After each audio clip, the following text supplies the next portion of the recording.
오늘 사도행전 13장 1절에서 5절 자신의 울타리를 넘어서 멀리 바라보는 교회라는 제목으로 하나님 말씀 전하겠습니다. 예수님의 그 지상명령이었던 땅끝까지 내 증인이 되라 라는 이 말씀, 그래서 이 땅끝까지 가는 그 이동의 본격적인 시작을 오늘 본문은 우리에게 보여줍니다. 이방인 선교가 시작되고 펼쳐지는 장소는 바로 그 안타키아라는 수리아 안디옥이었습니다. 그곳에는 교회가 있었습니다. 1절에 보니까 안디옥 교회에, 또 안디옥 교회에는 사람이 있었습니다. 5명을 소개하는데 바나바가 맨 앞에 놓이고 맨 끝에 사울이 위치하고 있습니다. 그런데 이 순서가 어떻게 바뀝니까? 2절에 가보면 바나바와 사울이라고 말합니다. 그런데 우리가 읽진 않았지만 9절부터 달라져요. 바울이라고 하는 사울 이렇게 바뀌면서 13절에 가면 바울과 및 동행하는 사람들이라고 이렇게 완전히 바뀌게 됩니다. 바울이 주도적으로 맨 앞에 서게 됩니다. 왜냐하면 하나님은 이미 택한 그릇, 이 바울을 통해서 땅끝까지 가는 이동을 시작하시기를 하나님은 원하셨습니다. 그래서 사울이었던 바울은 다메섹에서 예수님을 만납니다. 회개하고 회심하고 변화의 순간을 경험합니다. 그럴 때 하나님께서 이렇게 말씀했죠. 이 사람은 내 이름을 이방인과 임금들과 이스라엘 자손들에게 전하기 위하여 택한 나의 그릇이다. 이렇게 말씀을 했습니다. 자, 사도행전 9장 한번 보면 15절에 이렇게 택한 나의 그릇이다 라고 말씀하시고, 그렇게 하나님의 극적인 회심과 변화와 만남을 이룬 다음에 19절에 보니까 사울이 다메섹에 있는 거기서 며칠을 머물다가 20절에 보니까 즉시로 각해당에서 예수가 하나님의 아들이심을 전파했다라고 말합니다. 그러니까 이 사울은 예수님을 만나자마자 그 다메섹에서 즉시로 예수가 하나님의 아들이심을 전파했다 이렇게 말합니다. 개인적인 열정으로 하나님을 전파했습니다. 아라비아, 다시 예루살렘, 수리아, 길리기아, 다소에서 복음을 계속 전합니다. 그래서 바나바가 데리러 오기까지 10년이란 시간이 흘렀습니다. 그래서 AD 32년에 변화가 되고 AD 42년에 바나바가 안디옥에서 같이 사역을 할 때까지 그 10년, 바나바가 오기 전까지 혼자서 개인적으로 열정적으로 뭘 했어요? 복음을 계속 전하고 있었어요. 사울이 스스로 복음을 전하기 위해서 얼마나 힘썼는지를 우리는 알 수가 있죠. 그런데 오늘 본문이 왜 중요하냐면 교회라는 공동체가 공식적으로 보내는 것이 아니었다라는 거죠. 그러니까 바나바와 바울이 안디옥 교회에서 같이 사역하기 전까지는 혼자서 복음 열심히 열정적으로 전한 거예요. 그런데 오늘 본문이 중요한 것은 특정 교회의 대표들이 의도적인 교회의 결정에 의하여 계획된 해외 선교의 첫 번째, 바로 교회의 역사에 아주 중요한 사건이 일어나는 게 바로 오늘 본문이라는 겁니다. 그래서 오늘 본문의 안디옥 교회의 역할은 교회의 역사에서 굉장히 중요합니다. 예루살렘 교회가 중심이었던 흐름이 이제 이 예루살렘 교회가 아닌 다른 교회에서 하나님의 결정의 중심에 놓이게 되는, 이것이 가능한 것은 하나님이 성령을 통해 감독하시기 때문입니다. 인간에 의해서, 인간에 만들어진 조직에 의해서 예루살렘 교회가 계속해서 영향력을 발휘하는 것이 아니라 예루살렘 교회가 아닌 다른 곳에서 다른 교회가 하나님 결정의 중심에 놓일 수 있는 것은 성령께서 감독하고 이끄시고 계시기 때문에 그렇습니다. 그래서 예루살렘이라는 바깥 지역에서 교회가 개척이 되고 이방 세계로 확장이 이루어지도록 땅끝까지 이동의 시작이 바로 오늘 본문이라는 것입니다. 이렇게 이동에 있어서 중요한 장소가 되는 곳이 어디냐? 자, 4절 보겠습니다. 4절 보면 두 사람이 성령의 보내심을 받아 어디로 내려갔다고요? 실루기아로 내려갔다고 합니다.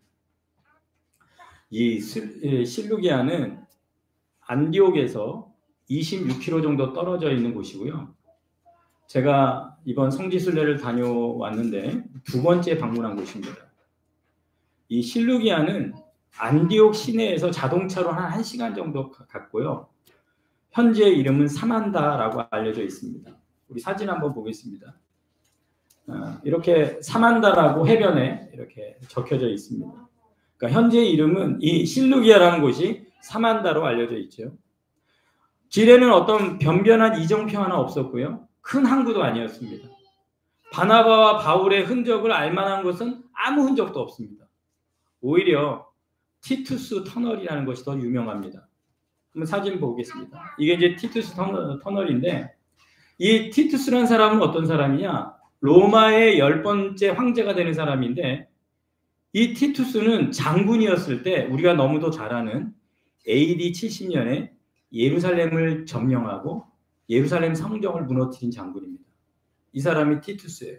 그러니까 이 사람이 황제가 됐을 때 이곳에다가 홍수를 대비해서 터널을 만든 치적을 증명하고 있는 장소가 바로 이 티투스 터널이었습니다. 이처럼 실루기아는 작은 어촌입니다. 2000년 전에 바나바와 바울이 배를 타고 선교를 떠날 때 제법 컸을 거예요. 수리아 해안의 항구 도시였고 황제의 해군 기지로 사용되었던 곳이 실루기아라는 곳입니다. 그래서 이 실루기아에서 사진 또 넘겨주세요. 이 실루기아에서 지중해를 바라보며 바다 끝에 있는 구브로, 지금의 키프로스를 향해 출발했을 겁니다. 오늘 4절 보면 거기서 배를 타고 구브로로 가서 이렇게 얘기하죠. 여기서 배를 타고 이 구브로가 바로 키프로스. 그러니까 오늘 여기서 보이는 실루기아에서 이 먼 지중해 바다 끝에 있는 구브로를 향해 배를 타고 세계 선교의 첫 번째 첫걸음이 바로 시작된 곳, 바로 실루기아라는 이 항구입니다. 바나바와 바울을 태운 이 배가 인류 구원의 생명의 구원선이고, 그리고 그들이 이 바다를 향해 순종하고 출발했기에 지금 우리가 믿고 있는 줄로 믿습니다. 이들이 여기서 출발해서 복음을 전했기에 지금 우리가 믿게 된 것입니다. 세 번째 사진입니다. 북극 그래도 저의 사진인데요. 네. 이들이 복음을 전했기에 제가 예수 믿고 이곳에 방문해서 이곳에서 다시 한번 복음의 열정을 불태울 수 있었던 겁니다. 하루 실루기아를 떠나면요, 돌아올 때까지 바울과 바나바가 이동한 거리가 1430km라고 합니다.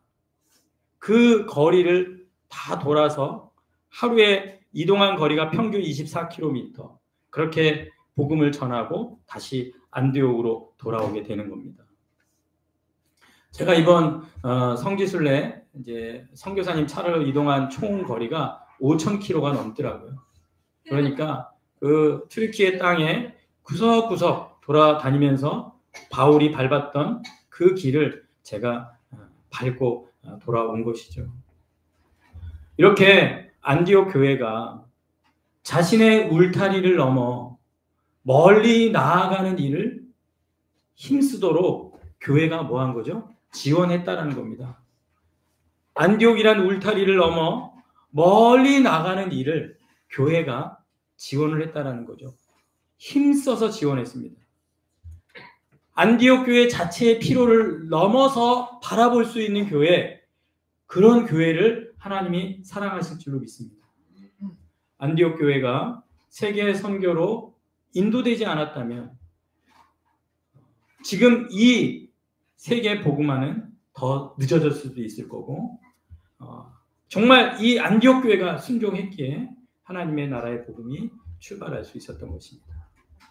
자, 그렇다면 이제 우리 교회도 안디옥 교회처럼 멀리 바라보는 교회, 우리의 필요를 넘어서는 성령의 인도를 받아야 될 줄로 믿습니다. 자, 그럼 우리 교회는 어떻게 인도함을 받아야 됩니까? 자, 오늘 본문을 보겠습니다. 2절입니다. 자, 오늘 본문에는 하나의 패턴이 있습니다. 자, 1절에는 누굴 말하죠? 사람들을 말합니다. 자, 1절에 사람들을 말하고 2절에 주를 섬겨 금식할 때 그 다음에 내가 불러 시키는 일을 위하여. 요런 패턴. 자, 2절 보면 또 사람을 말합니다. 바나바와 사울. 그리고 3절에 이에 금식하고 기도하고. 그리고 그 다음에 안수하여 보냅니다. 자, 또 4절 봅니다. 사람을 말하고 두 사람이 4절에 그리고 성령의 보내심을 받아 그 다음에 4절에 실루기아에 내려가 이렇게 얘기합니다. 자, 패턴을 이해하셨습니까? 사람이 있고 그 사람이 어떤 행동을 하는데 그 사이에 2절에 주를 섬겨 금식할 때 3절에 금식하고 기도하고 4절에 성령에 보내시는 이런 영적인 초점이 맞춰져 있다는 것이 중요한 것입니다. 우리도 이런 영적인 초점이 하나님께 맞춰져 있길 축복합니다. 우리 교회가 하나님의 인도를 받으려면 교회가 어떻게 인도를 받을 것이냐? 영적인 초점이 하나님께 맞춰져 있어야 합니다. 그래서 하나님의 명령, 하나님의 시키는 일에 반응하고 응답하는 교회가 되길 원합니다. 교회는 성령의 지시를 분별하는 사람들이 있어야 됩니다. 성령의 지시를 분별하는 사람들. 자, 오늘 1절에 보면 선지자들과 교사들이 있었다 이렇게 얘기하죠. 이 선지자의 기능은 성령이 허락하신 어떤 새로운 통찰력, 어떤 인도하심에 열려있는 어떤 그런 모습이고, 교사의 역할은 뭡니까? 전수되어 내려오는 가르침을 충실하게 지켜나가도록 계속 가르쳐주는 그런 역할이죠. 그러니까 이 교회라는 것은 선지자의 기능과 교사의 기능이 공존하고 있어야 건강한 교회다라는 것을 우리가 알 수 있는 겁니다. 그리고 이런 선지자들과 교사들이 교회를 계속 섬겨 나갈 때 계속해서 하나님께 가까이 나아가야 하는 것이 중요해요. 그러니까 하나님께 계속 가까이 나가는 방식이 뭐냐? 2절에 주를 섬겨 금식할 때. 자, 주를 섬긴다라는 건 뭐죠? 워십, 예배를 얘기합니다. 주를 섬기는 건 예배하는 거예요. 그러니까 예배를 하면서 뭐 하는 거죠? 금식하는 겁니다. 하나님을 섬기고 그분의 인도하심을 받기 위해서 우리는 계속 예배하고, 그리고 먹는 음식조차도 제껴둘 필요가 있는 거죠. 이 음식을 포기할 수 있는, 누구를 위해서? 예배를 위해서, 주를 섬기기 위해서 예배를 통해 금식하며 주님을 기다리는 교회가 바로 안디옥 교회였다는 것입니다. 제가 요새 기도형을 부어달라고 기도를 열심히 하고, 또 오늘 29일 주일 예배를 위해서도 매일매일 하나님 앞에 이 예배를 받으셔서 말씀이 잘 선포되게 기도했습니다. 그런데 제가 못한 게 뭘까요? 금식은 못했어요. 이게 저희 숙제예요 지금. 이거 어떻게 금식할 거냐 지금. 이 음식 식욕을 어떻게 제어할 거냐. 하여튼 좀 저를 위해 기도해 주십시오. 하여튼 금식해서 좀 말라야 됩니다. 제가 목회를 잘하려면. 네. 주를 섬겨 금식할 때에 예배 주를 섬기고 이 음식조차도 제껴둘 수 있는 어떤 하나님의 인도를 구하기 위해서. 안디옥 교회는 먼저 움직이지 않았습니다. 주를 섬겨 금식하며 주를 기다렸어요. 성령을 기다렸어요. 하나님을 계속해서 가까이 나아갔습니다. 이번 성지 순례를 인도하신 이제 선교사님이 모든 일정과 계획을, 그분이 이제 튀르키예 언어도 잘하시고 튀르키예에 거의 35년 넘게 계셨기 때문에, 그리고 자녀들은 또 대사관에서 근무를 하고 있고, 그래서 굉장히 그쪽의 전문가죠. 이분이 이제 바울 선교회에서 파송을 받았는데 지금은 이제 은퇴하셔서 은퇴 선교사세요. 근데 이 바울 선교회라는 곳이 에베소라는 지역에, 튀르키예 에베소라는 지역에 수양관을 하나 이렇게 준비를 해놨어요. 그래서 바울 선교회 수양관을 방문을 했을 때 이 은퇴 선교사님 이제 후배들이죠. 후배 선교사들이 그곳을 지키고 있었습니다. 그래서 그분들과 이렇게 차를 마시면서 이제 그 은퇴 선교 이제 후배 선교사가 그 은퇴하신 선교사님한테 좀 말씀 좀 해주세요. 좀 듣고 싶을 거 아닙니까? 그랬을 때 그 선교사님이 그렇게 딱 한마디 했습니다. 성령보다 앞서지 마십시오. 이 한마디 하시더라고요. 선교에 있어서 제일 중요한 것은 성령보다 앞서지 마십시오. 성령을 기다리는 교회, 성령을 기다리는 선교사, 성령을 기다리는 인생, 성령이 이끌 때까지 계속 주를 섬겨 금식하며 성령이 이끄시기를, 성령보다 앞서지 않는 우리가 되길 간절히 소원합니다. 여러분 꼭 기억하세요. 주님을 기다리고 성령을 기다리면 반드시 응답하십니다. 할렐루야. 그래서 오늘 2절에 보니까 성령이 이르시되, 성령이 이르시되, 성령이 말씀하세요. 성령이 응답하세요. 말씀하실 때까지 기다리면 반드시 응답하시는 분이 성령이십니다. 성령이 교회에 직접 내리시는 명령문, 말씀의 주체가 불러시키는 일에 순종해야 함을, 성령을 위하는 것이 무엇이냐? 성령이 시키는 일을 순종하는 것. 하나님을 대신해서 그 일을 감당하라라는 것입니다. 우리 인생에도 성령보다 앞서지 않기를 축복합니다. 성령이 말씀하실 때까지 여러분 기도하시기 바랍니다. 성령은 어떻게 말씀하셨습니까? 2절에 바나바와 사울을 따로 세우라. 교회에서 가장 탁월한 지도자를 내어놓으라는 거 아니에요. 지금 교회에서 가장 핵심 그 사람을 내어주라는 거 아닙니까? 따로 세우라. 여러분 지금 우리가 예배를 드리면서요, 지금 우리 교회에서 은혜를 가장 많이 받는 사람이 있어요? 은혜를 가장 많이 받는 사람 조심하세요. 하나님의 일을 맡기실 거예요. 은혜를 가장 많이 받는 사람 중에서 하나님의 일을 맡기겠다라는 거 아니겠습니까? 이래서 이 분명한 지시를 통해서 안디옥 교회는 이제 움직여야 되고 그 사명을 수행해야 되는 거 아닙니까? 하나님의 지시하심을 위해 기꺼이 내어주는 교회가 되어야 되는 것. 그게 바로 안디옥 교회. 그래서 안디옥 교회는 이방인 선교를 위해서 사용되는 교회가 된 것입니다. 성령은 세계를 향한 사역을 이미 알고 계셨고 이 세계 선교를 시작하신 분이 성령이고 그 세계 선교를 시작하는 사람, 그 교회가 있는 곳 바로 안디옥 교회. 그 안디옥 교회는 기도와 성령의 지배를 받는 교회였기 때문에 가능한 줄로 믿습니다. 우리 사랑하는 교회가 기도와 성령의 지배를 받기를 축복합니다. 저를 위해서 기도해 줄 것은 제가 기도와 성령의 지배를 받는 사람 되기를 기도해 주시길 간절히 소원합니다. 네, 어제 토요일에도 일이 좀 있었습니다. 그래서 제가 좀 마음이 많이 불편하고 정말 갈등도 많이 겪었고 어떤 내용인지는 구체적으로 제가 다음에 좀 말씀드리겠습니다.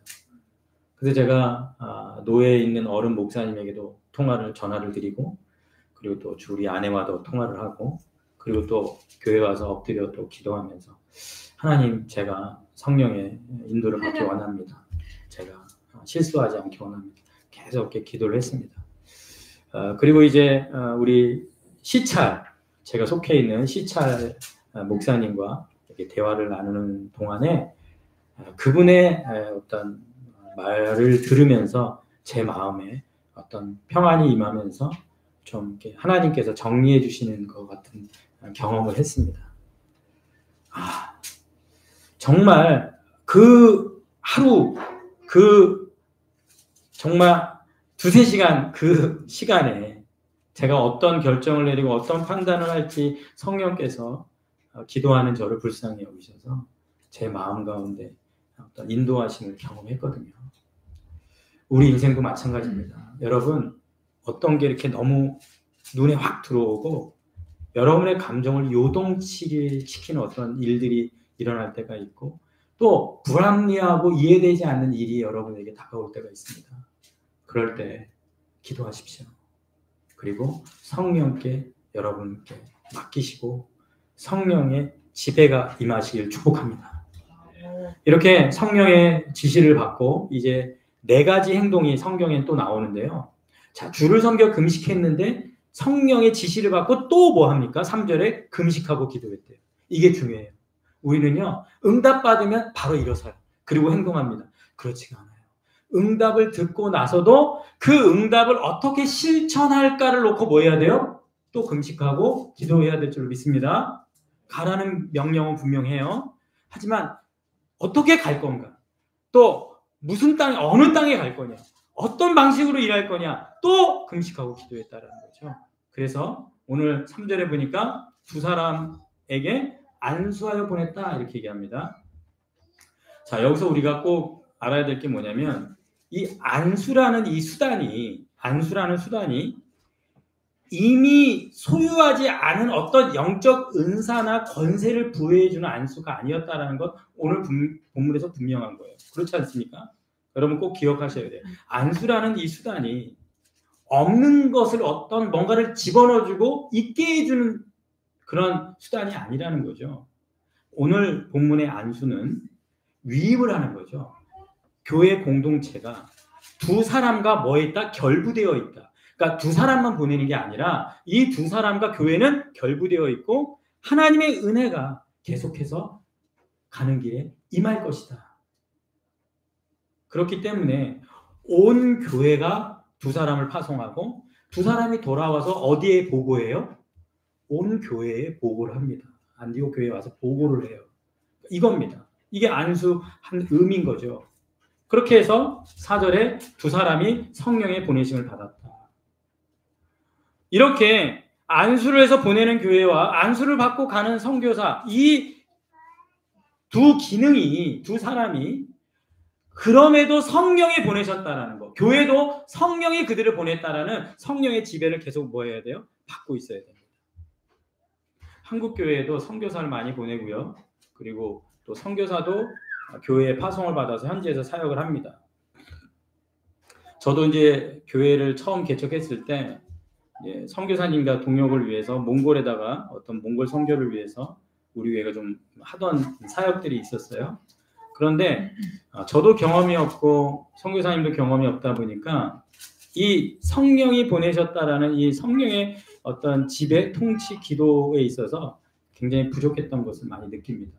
그래서 지금은 모든 것들이 좀 멈춰 있고 중단된 상태에 놓여 있는데 정말 교회와 선교사 파송은 교회가 보낸 것도 아니고 선교사가 간 것도 아니고 결국은 이 교회가 안수해서 그 선교사를 보내지만 결국 보내는 건 누구다? 성령이 보내심이라는 사실을 우리는 계속해서 기억해야 될 줄 믿습니다. 자, 이렇게 이제 선교 사역을 출발한 바나바와 바울은 원칙이 있었습니다. 이게 이제 굉장히 중요한데요. 우리 사진 한번 또 보여주세요.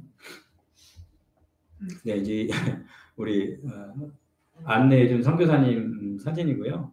이 선교사님 뒤에 원래는 이게 소피아 성당이라고 동방 정교회에서 예배를 드렸던 정말 교회였는데 지금은 튀르키예가 이슬람화돼서 여기를 무스크로 다 바꾸고 성화를 다 가려서 다 우상 숭배로 바꾸고 있는 곳입니다. 그리고 선교사님 그 분수대 앞에 서 있고 그 위에 뭐가 보입니까? 성령의 비둘기처럼 뭐 임하는 그런 거 보입니까? 네, 이러다 이제 2단으로 가겠네요. 하여튼 이렇게 사진을 찍는데 이게 다 같이 잡혔어요. 그래서 우리 선교사님 이제 함께 동행한 선교사님인데 이분에게는 이제 철저한 원칙을 세우고 선교 정책을 가지고 선교를 시작하셨다라고 얘기를 하더라고요. 그러니까 저도 이제 교회를 개척하고 교회를 섬기는 데 있어서 많이 준비가 부족하다는 걸 많이 느끼는데 자, 이제 선교 정책에 있어서 첫 번째는 뭐냐? 자, 5절 보면 살라미에 이르렀다 이렇게 얘기하죠. 이 살라미라는 곳은 구브로 동쪽 해안 항구 도시고 제가 여기는 못 갔어요. 배를 타고 가야 되기 때문에 제가 자동차로만 이동을 해가지고 그리고 이 키프로스는 이 튀르키예와 그리스가 양분해서 다스리고 있어서 이 국경을 넘기도 쉽지가 않고 여러 가지 이유로 제가 여기 구부로는 키프로스는 방문하지 못했는데 거기에 이제 살라미, 근데 이 구부로에는 이미 개척되어 있는 교회가 있었습니다. 자, 그러면 이 살라미에 도착한 바울 선교팀이 어떤 선교 정책을 가지고 있었냐? 먼저 바울은요, 어떤 기독교 공동체를 굳건히 세울 때까지 절대 이동하지 않습니다.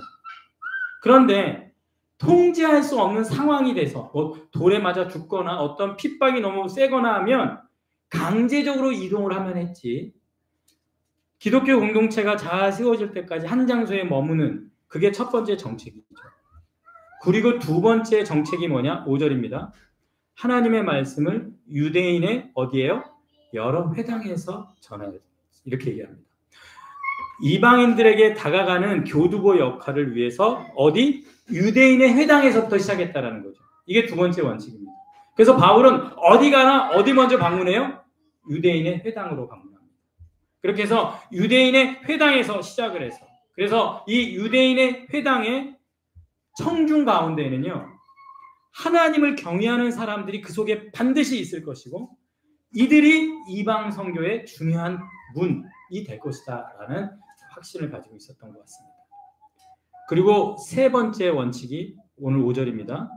요한을 수행원으로 두었더라, 이렇게 얘기합니다. 사도 바울은요, 선교할 때 젊은 사역자들과 동행을 했습니다. 예.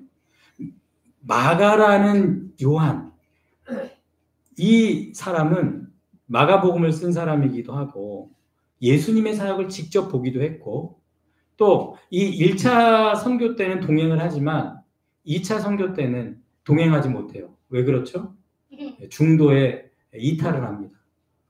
그 얘기는 뭐 다음에 또 해드리겠지만, 그런데 그렇게 중도에 이탈한 이 마가라는 사람이 누구와 동역을 합니까? 베드로와 동역을 합니다. 그래서 베드로와 동역을 하면서 마가복음을 쓸 때 베드로의 시선으로 이 마가복음을 많이 기록을 하죠. 그리고 이 마가는 예루살렘 안에 마가 어머니가 마리아인데 마가의 다락방이라고 들어보셨죠? 네, 그 큰 저택을 가지고 있는 집안이지 않았을까? 그리고 그 마가 어머니 마리아가 예수님의 사역을 좀 후원하면서 그 자기의 집을 많이 오픈하지 않았을까? 그의 아들이 바로 마가라는 이 요한입니다. 이렇게 사도 바울은 이렇게 마가도 데리고 다니고 또 디모데도 데리고 다니고 또 디도라는 또 사랑하는 아들을 또 데리고 다니고, 이렇게 해서 바울은 항상 젊은 사역자들을 동행하면서 다음 사역을 향한 어떤 준비, 그런 것들을 하는 것들을 보게 되죠. 우리는 이렇게 사도 바울이 선교하면서 어떤 원칙과 정책을 가지고 정식적인 교회의 파송을 받아서 이방 선교의 사역을 감당하는 것을 오늘 본문을 통해서 우리가 알 수가 있습니다. 자, 오늘 말씀을 정리하겠습니다. 하나님께서 우리 안디옥 교회를 어떻게 시작하셨는지를 오늘 우리가 말씀을 통해 살폈고, 제가 그 현장을 다녀왔고요. 자, 이제 우리 교회는 이제 우리 자신의 울타리를 넘어서 멀리 바라보고 성령께서 우리 교회에게 어떤 지시를 내릴 때까지 주를 섬겨 금식하며 기도에 힘쓰는 성령의 지배를 받는 교회가 되시기를 주님의 이름으로 축원합니다. 그리고 여러분 각자 성도 한 명 한 명도 성령의 지배를 받고 성령의 인도를 받는 복된 인생 되시기를 주님의 이름으로 축원합니다. 기도하겠습니다. 살아계신 하나님, 진심으로 감사드립니다. 오늘도 성령이여 주를 섬겨 예배하는 우리들 가운데 충만하게 역사하여 주시옵소서. 각 사람에게 말씀하여 주시옵소서. 성령 앞에 지시에 순종하게 하여 주시옵소서. 기도의 문을 열어 주시옵소서. 기도하지 않았던 우리 모두에게 기도의 영을 부어 주시옵소서. 또 우리에게 금식할 수 있는, 음식을 끊고 하나님을 찾는 주의 영적인 초점이 열리게 하여 주시옵소서. 우리의 열정, 우리의 마음이 하나님을 향하게 하시고 우리 교회를 향한 성령의 지시가 있을 때까지 성령을 기다리고 성령을 사모하고 성령으로 충만하고 우리의 인생 가운데도 성령이 통치하고 지배하고 다스려서 성령의 인도함을 받는 우리의 모든 인생이 되도록 은혜를 베풀어 주시옵소서. 예수님의 이름으로 기도하였사옵나이다. 아멘.